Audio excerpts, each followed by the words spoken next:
Di dalam Al-Musnad juga dari Abdullah bin Amr secara marfu, Nabi bersabda, "Man syaribal khamra marratan lam yaqbalillahu lahu salatan arba'ina sabahan. Fa in taba taballahu alaihi, fa in ada lam yaqbalillahu salatan arba'ina sabahan, fa in taba taballahu alaihi." Barang siapa yang meminum khamar sekali, maka Allah tidak akan menerima salatnya selama 40 hari. Jika ia bertobat, pasti Allah akan menerima taubatnya. Jika ia kembali meminum khamar, maka Allah tidak akan menerima salatnya selama 40 hari. Jika ia bertobat, niscaya Allah akan menerima taubatnya. Aku ragu apakah pada kali ketiga atau keempat beliau bersabda, "Fa'in ada kana haqqan 'alallahi an yasqiyahu min radghatil khabali yaumil qiyamah." Jika ia kembali melakukannya, maka menjadi hak Allah untuk meminumkannya radghatul khabal, cairan perasan ahli neraka pada hari kiamat. Di dalam Al-Musnad dari Abu Musa radhiyallahu anhu, ia berkata bahwa Rasulullah Shallallahu alaihi wasallam bersabda, "Man mata mudminan lil khamri saqahu Allahu min nahril ghutah." Qil, "Wa ma nahrul ghutah?" Qal, "Nahrun yajri min furujil musimat yu'dhi ahlan nar rihu furujihinna." Barang siapa yang meninggal dunia sebagai seorang pecandu khamar, kalau Allah akan memberikannya minum dari sungai Al-Ghutah. Ada yang bertanya, apa yang dimaksud dengan sungai Al-Ghutah? Beliau menjawab, sungai yang mengalir dari kemaluan pada wanita pezina, yang bau kemaluan mereka itu menyiksa penghuni neraka. Di dalam Al-Musnad, Rasulullah sallallahu alaihi wasallam bersabda, "Yu'radun nas yaumal qiyamah thalatha aradat. Fa amma maradatani fajidalun wa ma'adhir wa amma thalitha fa inda dhalika tatiru suhuf fil aidi fa akhidhun biyaminihi wa akhidhun bishimalihi." Di hari kiamat manusia akan dihadapkan kepada Allah 3 kali. Yang pertama dan kedua adalah perdebatan serta penyampaian berbagai uzur. Adapun yang ketiga, pada waktu itulah lembaran-lembaran amal diterbangkan di tangan. Kemudian ada yang mengambilnya dengan tangan kanannya dan ada pula yang mengambilnya dengan tangan kirinya. Di dalam Al-Musnad dari Ibnu Mas'ud radhiyallahu anhu, Nabi kita bersabda, "Iyyakum wa muhaqqiratiz dzunub fa innahunna yajtami'na 'ala ar-rajuli hatta yuhliknahu." Berhati-hatilah dari dosa-dosa yang diremehkan, dosa-dosa kecil. Sesungguhnya apabila ia terkumpul pada diri seorang, niscaya ia akan membinasakannya.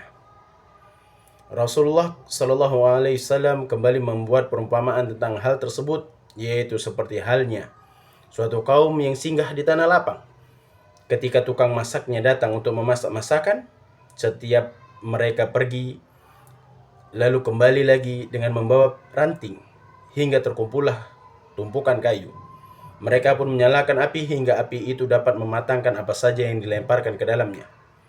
Di dalam As-Sahih dari Abu Hurairah radhiyallahu anhu, ia mengatakan bahwa Rasulullah sallallahu alaihi wasallam bersabda, "Yudrabul jisru ala jahannam fa akunu awwala man yujizu wa da'watur rusul yawma idzin Allahumma sallim sallim wa bihi kalalibu mithlu syauki sa'dan takhtafun nas bi'a'malihim faminhumul mubaqu bi'amalih wa minhumul mukhardalu thumma yanju hatta idza faragha Allahu minal qada' bainal ibad wa arada an yukhrija minan nar man arada an yarhama mimma kana yashhadu an la ilaha illallah amara al-malaikah ay yukhrijuhum faya'rifunahum bi'alamati athari sujud wa harama Allahu 'ala an-nar an ta'kula min bani Adam athara sujud fayukhrijunahum qadim tuhishu fayusabbu 'alaihi min ma yuqalu lahu ma'al hayah fayanbutuna nabatal jannah fi hamilis sayil. Dibentangkan jembatan di atas neraka jahanam, sedangkan akulah pertama yang akan melewatinya. Doa para rasul saat itu adalah, ya Allah selamatkanlah, selamatkanlah. Di sana terdapat kait seperti dari pohon sa'dan yang menyambar manusia sesuai dengan amal perbuatannya. Ada yang binasa oleh amalnya, serta ada yang tubuhnya teriris-iris dan terlempar tetapi kemudian selamat. Jika Allah mengadili para hambanya, lalu ingin mengeluarkannya dari neraka, siapa saja yang dirahmatinya dari orang-orang yang dahulu bersaksi bahwa tidak ada ilah yang berhak diibadahi selain Allah, maka dia pun memerintahkan para malaikat untuk mengeluarkan mereka. Para malaikat tersebut mengenali mereka dari tanda bakas sujud, sebagaimana Allah mengharamkan neraka untuk memakan tanda bakas sujud dari anak Adam. Para malaikat lalu mengeluarkan mereka dalam kondisi hangus terbakar. Selanjutnya mereka disiram dengan sejenis air yang disebut sebagai air kehidupan. Mereka pun tumbuh seperti tumbuhnya biji di tepian air di sungai. Di dalam Sahih Muslim, dari Abu Hurairah, ia berkata, aku pernah mendengar Nabi kita Muhammad SAW bersabda, Inna awalan nas yuqda fihi yawmal qiyamah thalatha. Rajulun ustushhida فأتي به فعرفه نعمه فعرفها فقال ما علمت فيها قال قاتلت فيك حتى قتلت قال كذبت ولكن قتلت ليقال هو جريء وقد قيل ثم أمر به فحسب على وجهه حتى ألقي في النار ورجل تعلم العلم وعلمه وقرأ القرآن فأتي به فعرفه نعمه فعرفها فقال ما عملت فيها قال تعلمت فيك العلم وعلمته وقرأت فيك القرآن فقال كذبت ولكن تعلمت ليقال هو عالم فقد قيل وقرأت القرآن ليقال هو قارئ فقد قيل ثم أمر به فحسب على وجهه حتى ألقي في النار ورجل وسع الله عليه وأعطاه من أصناف المال كله فأتي به فعرفه نعمه فعرفها فقال ما عملت فيها فقال ما تركت من سبيل تحب أن ينفق فيها إلا أنفقت فيها لك قال كذبت ولكنك فعلت ليقال هو جواد فقد قيل ثم أمر به فحسب على وجهه حتى ألقي في النار.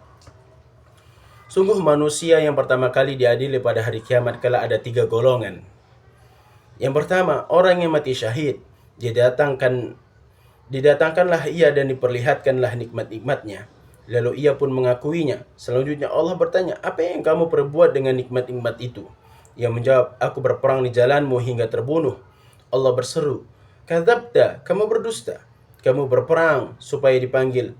Ia merupakan seorang yang pemberani. Dan hal itu sudah dikatakan. Lalu diperintahkan agar wajahnya diseret hingga dilemparkan ke neraka. Yang kedua, orang yang mempelajari ilmu, mengajarkannya dan membacakan Al-Quran, didatangkanlah ia dan diperlihatkanlah nikmat-nikmatnya. Lalu ia pun mengakuinya. Selanjutnya Allah bertanya, apa yang kamu perbuat dengan nikmat-nikmat tadi? Ia menjawab, aku mempelajari ilmu di jalanmu dan mengajarkannya, serta aku membaca Al-Quran di jalanmu, ya Allah. Allah berseru, kamu berdusta. Kamu belajar supaya dipuji. Ia seorang alim. Dan hal itu sudah dikatakan. Kamu membacakan Al-Quran supaya dikatakan. Ia seorang qari. Dan hal itu sudah dikatakan. Lalu diperintahkan agar ia diseret atas wajahnya hingga dilemparkan ke neraka. Yang ketiga, orang yang diberi kelapangan oleh Allah dan diberikan segala jenis harta. Didatangkanlah ia dan diperlihatkanlah nikmat-nikmatnya. Lalu ia pun mengakuinya. Selanjutnya Allah bertanya, apa yang kamu perbuat dengan nikmat-nikmat tadi? Ia menjawab, tidaklah ada suatu sarana yang engkau suka agar diinfakkan di dalamnya, melainkan aku berinfak untukmu, ya Allah. Allah berseru, kadzabta, kamu berdusta. Kamu melakukannya supaya dikatakan, ia seorang dermawan. Dan hal itu sudah dikatakan. Lalu diperintahkan agar ia diseret atas wajahnya hingga dilemparkan ke neraka. Disebutkan dalam suatu lafaz, Fahaula'i thalatha awwalu khalqillah tusa'aru bihimun nar yaumal qiyamah. Tiga orang tadi adalah makhluk Allah yang dengannya pertama kali neraka dinyalakan pada hari kiamat.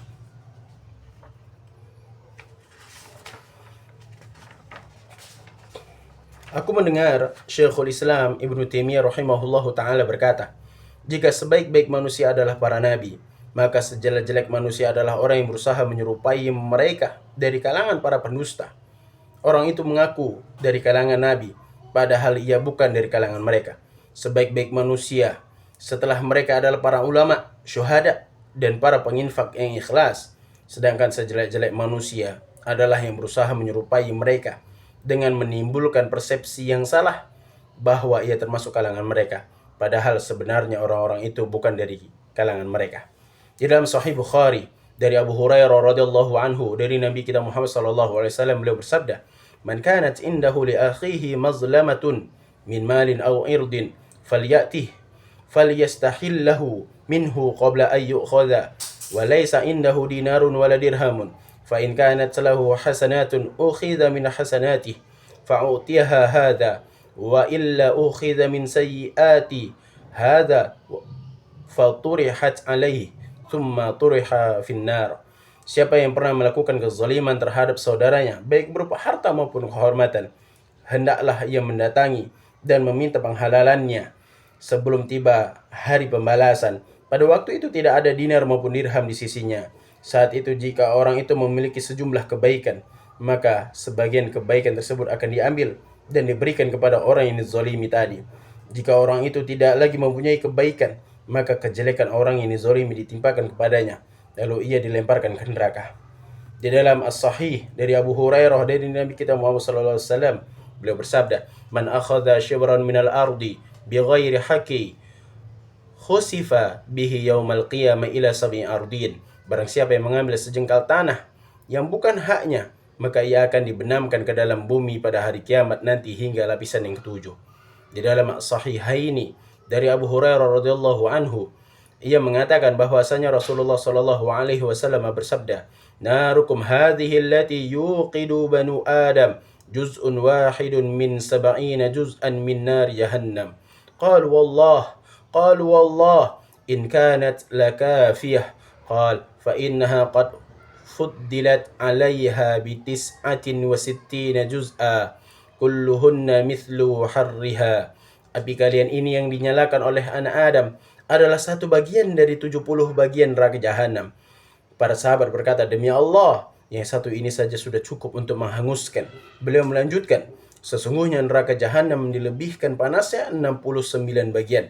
Setiap bagiannya seperti panas api kalian." Di dalam Al-Musnad dari Mu'adz, ia berkata bahwasanya Rasulullah sallallahu alaihi wasallam pernah memberi wasiat kepadaku seperti berikut, "La tusyrik billahi syai'a wa in qutilta aw hurrikta ولا تعقن والديك وإن أمراك أن تخرج عن أهلك ومالك ولا تتركن صلاة مكتوبة متعمدا فإن من ترك الصلاة مكتوبة متعمدا فقد برئت منه ذمة الله ولا تشربن خمرا فإنه رأس كل فاحشة وإياك والمعصية فإن المعصية tuhillu sakhatallah." Janganlah sekali-sekali kamu berbuat syirik kepada Allah, meskipun kamu dibunuh atau dibakar. Janganlah sekali-sekali kamu durhaka kepada kedua orang tuamu, meskipun mereka menyuruhmu untuk meninggalkan keluarga dan hartamu. Janganlah sekali-sekali kamu meninggalkan sholat fardu secara sengaja karena jaminan Allah akan terlepas darinya. Janganlah sekali-sekali kamu minum khamar karena ia adalah biang dari kejahatan. Berhati-hatilah dari kemaksiatan, sebab ia akan mendatangkan murka Allah. Jumlah hadis yang terkait tema ini berkali-kali lipat lebih banyak daripada yang telah kami sebutkan. Oleh sebab itu tidak seharusnya orang yang menasihati dirinya berpura-pura buta terhadapnya, lalu menjerumuskan dirinya ke dalam maksiat, bergantung kepada tali pengharapan dan berbaik sangka. Abul Wafa bin Uqail berkata, "Hati-hati dan janganlah tertipu. Sungguh, tangan itu terpotong disebabkan pencurian 3 dirham. Hukum dera disebabkan sebesar kepala jarum dari khamar. Seorang wanita masuk neraka disebabkan seekor kucing. Sebuah pakaian berubah menjadi api bagi orang yang mengambilnya secara tidak sah meskipun ia terbunuh sebagai syahid. Imam Ahmad berkata, kami diberitahu Abu Muawiyah, kami diberitahu Al-A'mash dari Salman bin Maisarah, dari Tariq bin bin Shihab. Ia memarfu'kannya bahwasanya Nabi kita Muhammad SAW bersabda, dakhala rajulun jannah fi dzubabin wa dakhala rajulun an-nara fi dzubabin. قالوا كيف ذلك يا رسول الله؟ قال مر رجلان على قوم لهم صنم لا يجوزه أحد حتى يقرب له شيئا فقالوا لأحدهما قرب قال ليس عندي شيء قالوا له قرب ولو ذبابا فقرب الذبابا فخلوا سبيله فدخل النار وقالوا لآخر قرب فقال ما كنت لأقرب لأحد شيئا من دون الله عز وجل فضربوا عنقه فدخل الجنة. Seseorang masuk surga disebabkan seekor lalat dan seorang lainnya masuk neraka disebabkan seekor lalat. Bagaimana itu bisa terjadi wahai Rasulullah? Tanya para sahabat. Beliau kemudian menjelaskan, ada dua orang yang melewati suatu kaum yang memiliki patung. Sementara tidak ada seorang pun yang boleh melewatinya melainkan harus mempersembahkan sesuatu. Kaum tadi berkata kepada salah seorang dari keduanya, berkurbanlah dengan sesuatu. Ia menjawab, aku tidak memiliki sesuatu apapun. Berkurbanlah walaupun hanya dengan seekor lalat. Orang itu lalu berkurban dengan seekor lalat dan mereka pun membiarkannya meneruskan perjalanan. Karena itulah ia masuk ke dalam neraka. Selanjutnya, kaum itu berkata kepada yang kedua, berkurbanlah dengan sesuatu. Aku tidak mau berkurban dengan sesuatu apapun untuk siapapun juga selain Allah. Jawabnya, mereka lantas memenggal lehernya dan ia pun masuk ke dalam surga. Nabi melanjutkan sabdanya, wa hadhil kalimatul wahidah yatakallamu biha al-'abdu yahwi biha finnar ab'ada ma baina al-masyriq wal maghrib. Inilah satu kalimat yang diucapkan oleh seorang hamba sehingga menyebabkannya jatuh ke dalam neraka yang kedalamannya lebih jauh dibandingkan jarak antara timur dan barat. Terkadang, sebagian orang terperdaya dikarenakan bersandar penuh pada apa yang dilihatnya dari nikmat-nikmat yang tercurah untuknya di dunia. Ia merasa bahwa Allah tidak akan mengubah kondisi tersebut. Ia menyangka semua anugerah itu diterimanya karena cinta Allah kepadanya. Bahkan ia akan memberikan yang terbaik untuknya di akhirat nanti. Inilah contoh yang tertipu. Imam Ahmad berkata, kami diberitahu Yahya bin Ghailan. Kami diberitahu sebuah riwayat oleh Rishdin bin Sa'ad dari Harmalah bin Imran At-Tujibi dari Uqbah bin Muslim dari Uqbah bin Amir dari Nabi SAW bahwa beliau bersabda, "Idza ra'aita Allah azza wa jalla yu'til 'abada minad dunya 'ala ma'asih ma yuhibbuh fa innama huwa istidrajun." Jika kamu melihat Allah azza wa jalla memberi sebagian nikmat dunia kepada seorang hamba sesuai kesukaannya di atas berbagai kemaksiatannya, maka itu hanyalah istidraj, kenikmatan yang menipu. Setelah itu Rasulullah membacakan kepada kami firman Allah azza wa jalla di bawah ini, falamma nasu ma dzukkiru bihi fatahna alaihim abwaaba kulli syai'in hatta idza farihu bima utu akhadnahum baghtah fa idza hum mublisun. Maka ketika mereka melupakan peringatan yang telah diberikan kepada mereka, kami pun membukakan semua pintu kesenangan untuk mereka, sehingga ketika mereka bergembira dengan apa yang telah diberikan kepada mereka, kami siksa mereka secara tiba-tiba. Maka ketika itu mereka pun terdiam, putus asa. Surah Al-An'am ayat 44. Sebagian salaf berkata, jika kamu melihat Allah terus-menerus mencurahkan nikmat-nikmatnya kepadamu, padahal kamu tetap bermaksiat kepadanya, maka berhati-hatilah. Sesungguhnya itu hanyalah istidraj agar kamu terperdaya dengannya. Allah berfirman, "Walaula ayyakuna an-nasu ummatan wahidah laja'alna liman yakfuru birrahman liyubuyutihim suqufan min fiddah wa ma'arij 'alayha yazharun wa liyubuyutihim abwaban wa